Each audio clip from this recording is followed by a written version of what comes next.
Insurance, a legacy of trust, serving Micronesia since 1938. Matson, celebrating 25 years of commitment to Guam, Micronesia, and the CNMI. Cars Plus Hyundai, home of the Kona electric vehicle, an electric heart with an SUV soul. Test drive yours today at Cars Plus. McDonald's of Guam, I'm Loving It, and King's Restaurant, serving your local breakfast, lunch, and dinner favorites for over 45 years.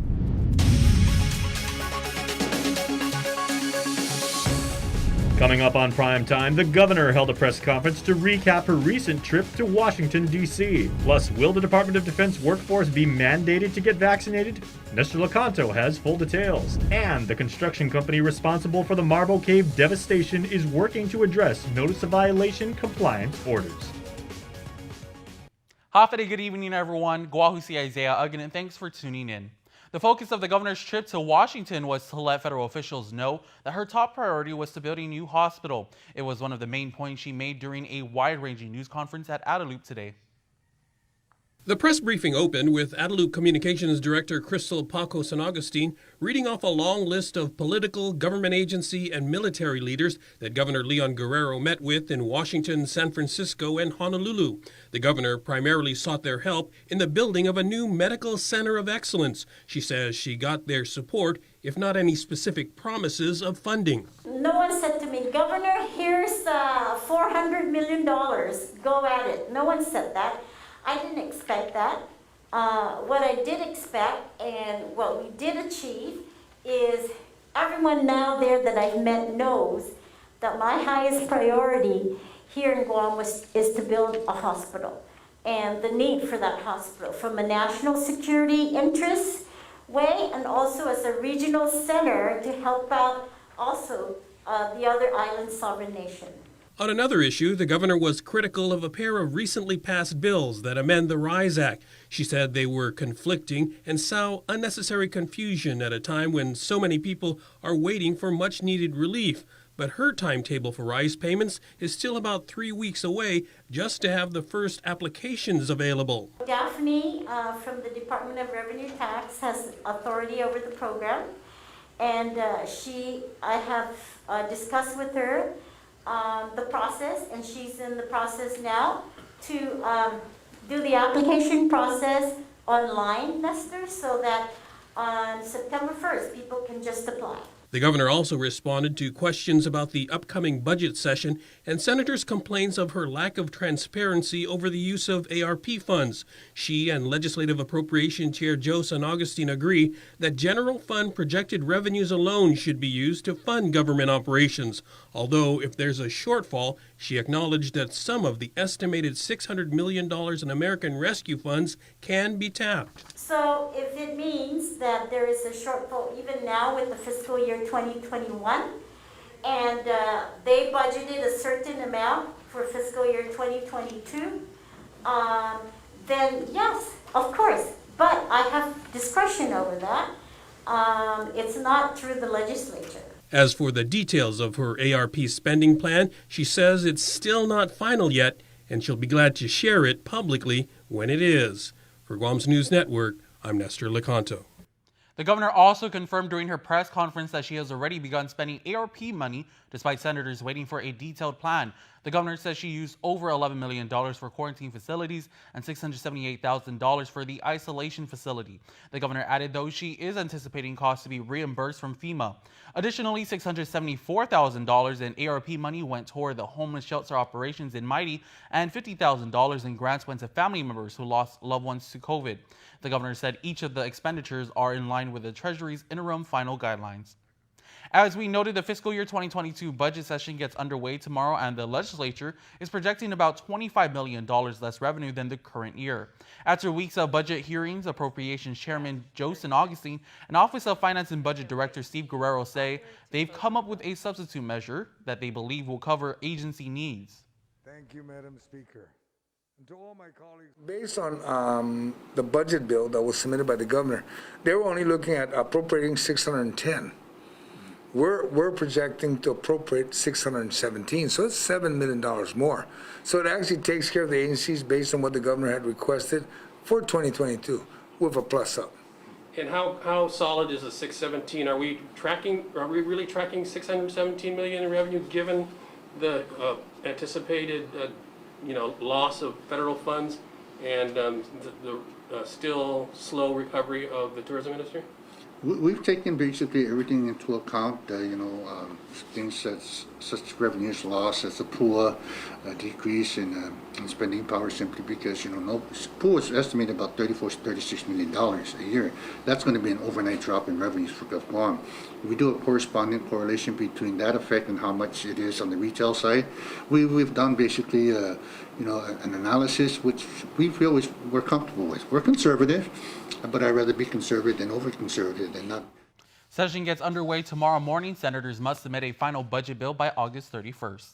The entire Department of Defense workforce, including uniformed personnel, will be required to get vaccinated against COVID. Defense Secretary Lloyd Austin issued a department-wide memo today saying he will seek President Biden's approval to make vaccines mandatory no later than mid-September. In the memo, Secretary Austin said the president had asked him to consider adding the coronavirus vaccine to the list of required immunizations for all service members. Currently, it's still voluntary, but after consulting with top military leaders, Austin will seek the president's formal approval to make it mandatory by next month or immediately upon the licensure of a vaccine by the FDA, whichever comes first. In the meantime, DoD is rushing to push out new guidance for the unvaccinated. Pentagon spokesman John Kirby. I don't have the details for all that today. We're working hard on what will be a policy directive to come in the coming days that will make it clear what those requirements and restrictions are and how they apply to everybody in the DoD workforce, including uniformed personnel. The Pentagon estimates that about 65% of its workforce has been vaccinated. But what about those who refuse to get immunized? We don't have any evidence that suggests that this is a widespread problem right now. I think members of the military understand when you sign up for the military that there are requirements laid upon you. And some of those requirements include being healthy and fit and ready to serve. Secretary Austin indicates that the next few weeks will be spent preparing for this transition. It has every expectation that commanders, once this new vaccination program is in place, i.e. it's mandatory, are going to implement that new program with skill and with professionalism, the same skill and professionalism they do now for existing mandatory vaccines, as well as compassion. DoD says it will be keeping a close eye on rising infection rates and the impact on troop readiness. Secretary Austin closed by saying he will not hesitate to act sooner if he feels the need to do so. For Guam's News Network, I'm Nestor Lecanto. Some insight into the military vaccination rate can be found in the ongoing training exercise here on Guam. A recent public health COVID report indicates that most of the service members who turned up positive were not vaccinated. Territorial epidemiologist Dr. Ann Pobutsky. They just started giving us numbers on the 6th, that was Friday, for their vaccinations. And yes, we are seeing about 42% of those cases were fully vaccinated, 4 were partially vaccinated, or 2.3%, and the majority, 55%, were unvaccinated. And it looks like those are mainly, more than half are in that 18 to 39 age group, again, because the military population tends to be young. In previous interviews with KUAM News, the local military said unvaccinated personnel on temporary duty here are expected to travel directly to and from their training locations and are otherwise restricted from leaving their designated lodging quarters. While we wait for the new numbers to be released from the Joint Information Center, according to last night's release, Guam recorded 52 new positive cases between Friday and Sunday. The Guam CAR score also jumped to 7.7. Additionally, 7 people are hospitalized. Out of the 52 new cases, 24 were identified through contact tracing. DPHSS Chief Public Health Officer Chima Mbakum says, "We all need to hold the line, and if you haven't already, get vaccinated."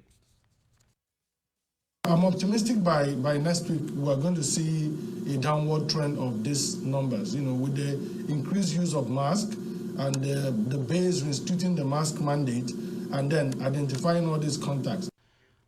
Meanwhile, GFD reported an emergency dispatcher tested positive for COVID and another firefighter assigned to the rescue unit at the Agana Marina.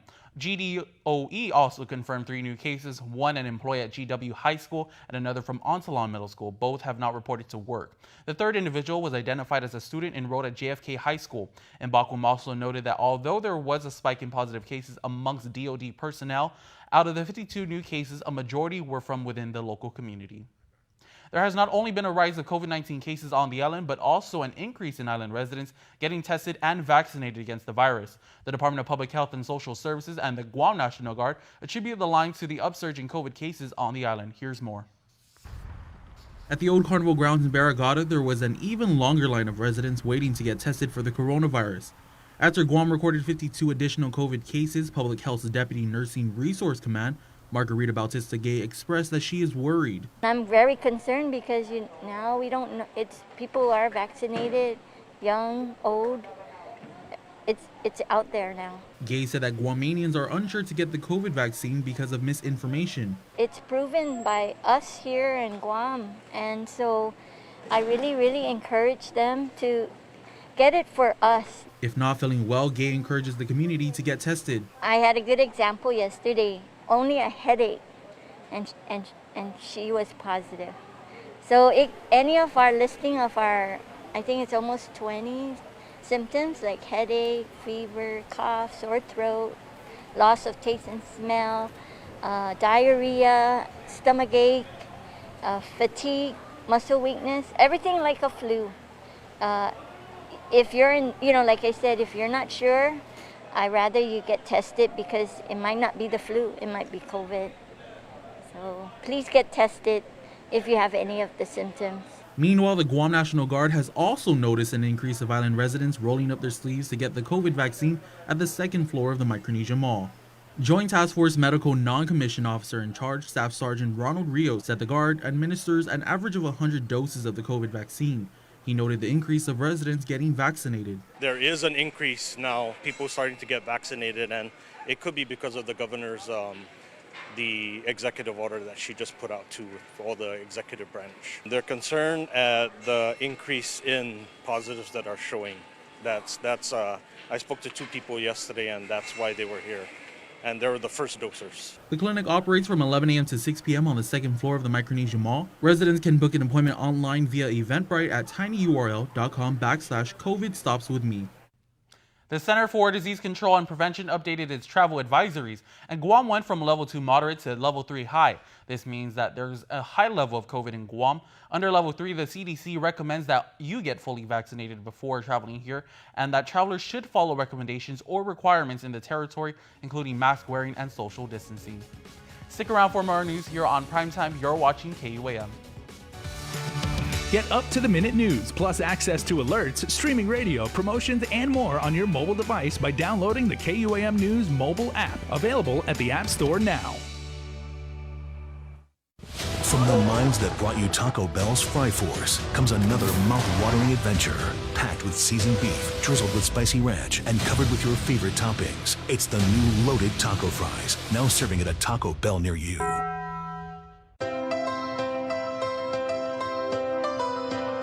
When we face an uncertain path, when we struggle with life's challenges,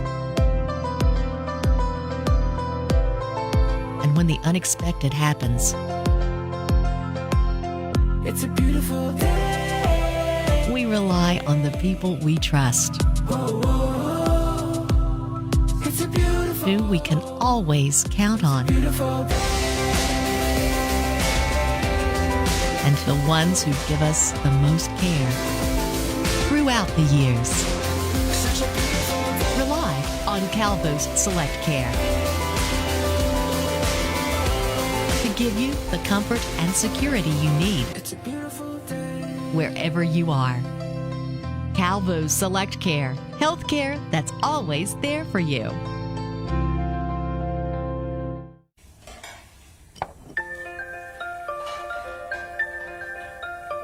Honey, do you want some milk? Do you ever wonder how your favorite products make their way into your local stores? Most arrive on state-of-the-art Matson vessels that transport containers of food, household items, equipment, and supplies into the islands every week. Because we know that you depend on us, we work closely with our partners to ensure that our shipments arrive on time, all the time, so you can find your favorite products when you need them. We transport the region's most precious cargo that supports successful businesses and promotes a better quality of life for our families.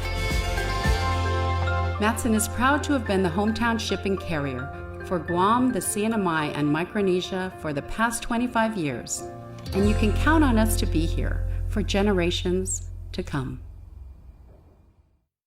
Summer is here, and at Cars Plus, we have the perfect Jeep for your summer adventures. Whether you're going off-road or just getting ready to hit the beach down south, make this the summer event you find your Jeep, like the 2021 Jeep Wrangler or the 2021 Jeep Gladiator, equipped with Guam's only lifetime powertrain warranty. Call us at 477-7807 or visit our website at carsplusguam.com to schedule a test drive today. Cars Plus, driven by you. It's a special delivery to your inbox every week with your KUAM News Roundup, program advisories, and promotions. Sign up for the weekly KUAM Digital Digest today on KUAM.com. Welcome back. According to the Guam Environmental Protection Agency, Samsung E&C America Incorporated has either completed or is in the process of completing the compliance orders issued in their notice of violation. KUAM's Tyler Matanani reports. Samsung E&C America Inc. is the construction company in charge of the 181-acre solar farm in Mangilao. Failure to follow their approved erosion and sediment control plans resulted in one of Guam's fresh water sources, Marble Cave, being filled with inches of silt. The overall damage equates to up to $18 million. Several regulatory agencies have lit a spark under them to get the project into compliance. The Guam Environmental Protection Agency issued Samsung a notice of violation along with compliance orders centered on 5 ponding basin areas throughout the site. Guam Environmental Protection Agency spokesman Nick Lee explains the latest progress. By August 5th, they needed to complete an installation of interim measures intended to partially capture any runoff off the project site. So that has been addressed by August 12th. They were to submit a revised design, which would include armored overflow weir. That work is in progress already. Samsung must also complete active soil stabilization and vegetation measures on that same date. But the big deadline Guam EPA is looking at is August 28th. So that the contractor can complete the installation of ponds 2, 4, and 5 in accordance with their approved erosion and a sediment control plan. And the other big ticket item there is to complete the installation of the armored overflow weir on pond 1. All critical things that need to take place in order for the agency to approve the rest of Samsung's operations. According to Lee, Samsung has provided updates almost on a daily basis since receiving their NOV, and Guam EPA personnel from their water control program and chief engineer conduct site inspections the same day. As for reparation to Marble Cave, Samsung must repair any damage that may have been done due to non-compliance as per the NOV.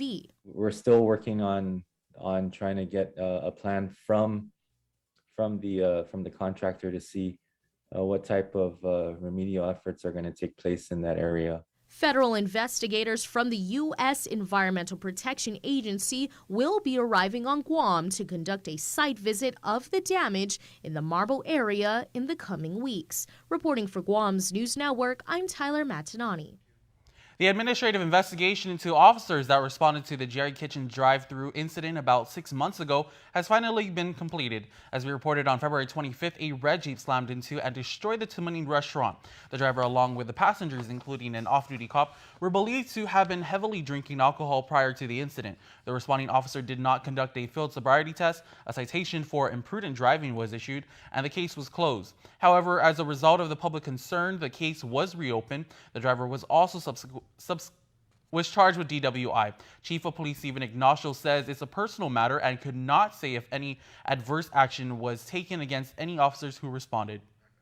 And Guam Department of Education Superintendent John Fernandez has been appointed to the Board of Directors of the Council of Chief State School Officers. The Board of Directors manage the overall business affairs of the council. It is a nonpartisan, nationwide nonprofit organization of public officials who head departments of elementary and secondary education in the states, the District of Columbia, the Department of Defense, education activity, and 5 U.S. extra state jurisdictions. They provide leadership, advocacy, and technical assistance on major educational issues. Fernandez is appointed to serve the remaining term of former Hawaii State Superintendent Christina Kishimoto. Man's best friend is also on the island's issue that we can't seem to nip. Department of Agriculture Chelsea Munia Brett explains how spay and neuter clinics are their latest resolution in the attempt to lower Guam's stray dog problem. We're looking at spaying and neutering over 100 pets in about 4 to 5 days. And we want to set this up to be a teachable event. So if there are other veterinary technicians or veterinarians locally who are interested in learning about the high quality, high volume process, they can participate and use it as a learning experience. The end goal is to host quarterly clinics where veterinarians will be brought to the island to tackle at least 1,000 dogs each session. We're still working with the clearinghouse on grant funding so that we can set up the larger scale program wherein we will spay and neuter strays, and also at some point we're going to have to euthanize those dogs that are feral and aggressive, as well as sickly that are just suffering, because it's inhumane to keep them alive at that point. Guam law currently prohibits the catch and release of stray dogs. However, a bill introduced by Senator Clint Rogel seeks to remove the ban. Habitat for Humanity Executive Director Alicia Uggin spoke before the Rotary Club of Guam Tuesday about the nonprofit organization. The organization gives a helping hand to low-income families across the globe to build better lives for themselves and their families. They not only construct decent, safe, and affordable housing, but encourage the families to get involved with the organization to become more educated and focus on being a better member of the community, according to Uggin. Despite the many challenges posed by the COVID-19 pandemic, she shares the impact the organization has on Guam.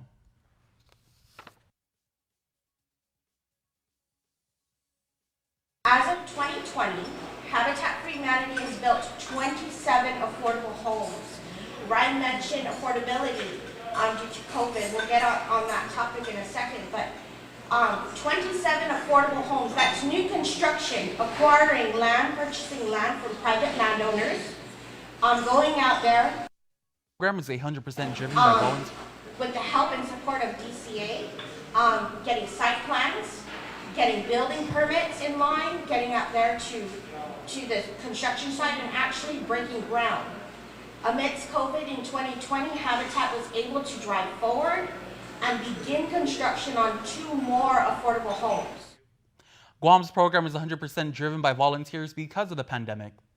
Are you looking for a job? If so, Applebee's, Olive Garden, Pyology, Longhorn Steakhouse, and IHOP are holding a job fair tomorrow. They are looking to fill positions in front of the house, such as bartenders, hostess, including kitchen crew and management. The fair is scheduled from 8 a.m. to 2 p.m.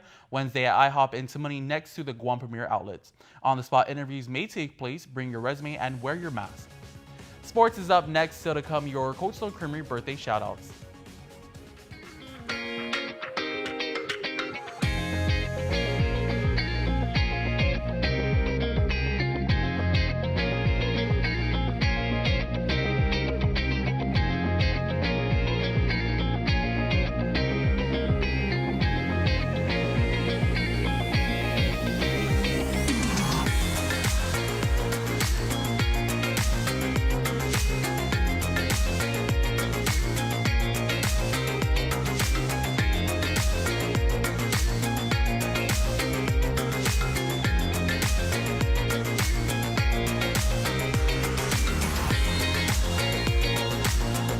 Your community calendar is brought to you by Taco Bell. Whether it's your first meal or your 4th meal, we've got you covered. Taco Bell, live Mas.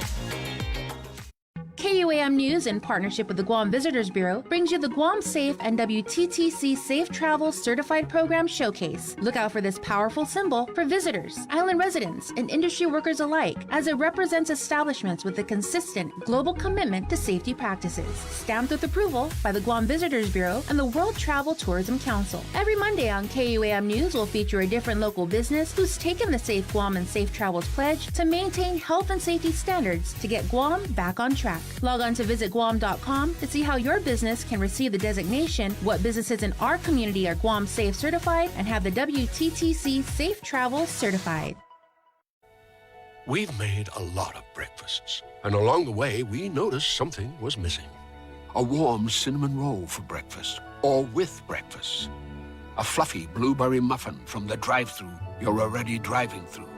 A glazed apple fritter, which might find its way into your coffee. These are options every breakfast haver should have, and now they do. Meet the new bakery sweets at McDonald's. Ba-da-ba-ba-ba.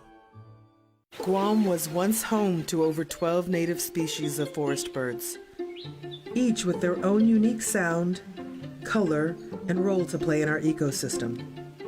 However, the arrival of the brown tree snake has threatened their existence. Today, only 3 of these species still exist in the wild. But what was once lost can be restored. Join the Department of Agriculture's efforts to restore our ecosystem. KUAM Sports is brought to you by Docomo Pacific. Better together.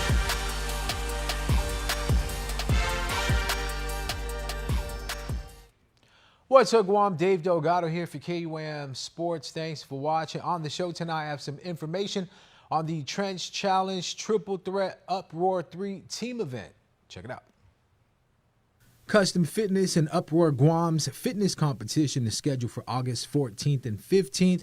The event is open to competitors ages 16 and over.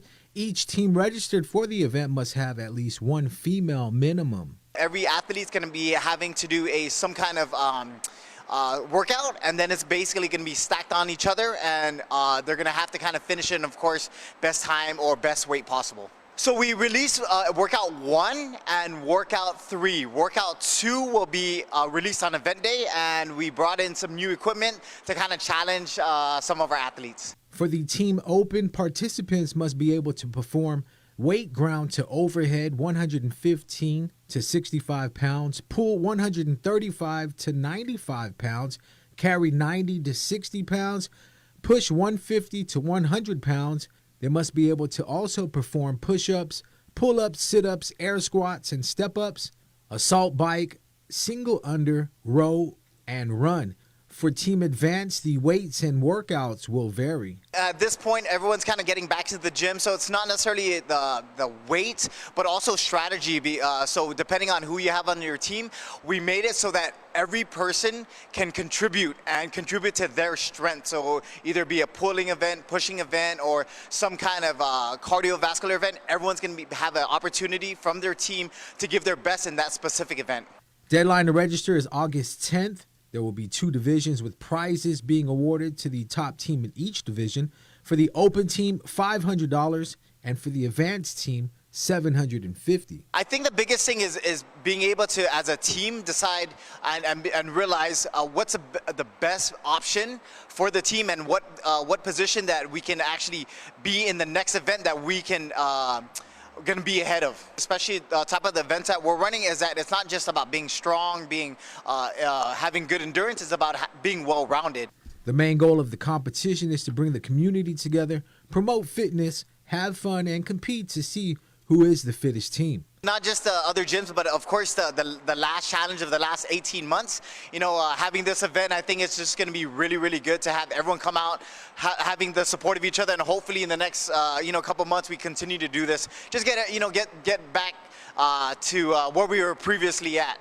KUAM Sports is brought to you by Docomo Pacific. Better together.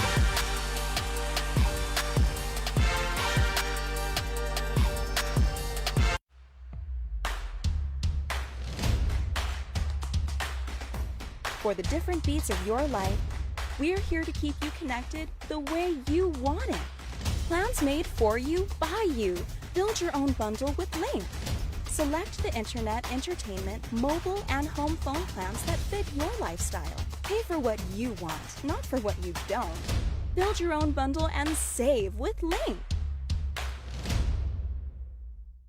Guam's auto appearance specialist, Elegant Reflections, has been providing the automotive industry with professional detailing and car care products at its highest quality, from complete detailing, full interior detailing, exterior detailing, headlamp restoration, hand washing, seat and carpet shampoo, engine degreasing, undercarriage cleaning, paint sealant, fabric protection, paint oxidation removal, and so much more. Visit us at our new location. Call 646-5555 for an appointment. Elegant Reflections, Guam's auto appearance specialist, over 20 years of experience.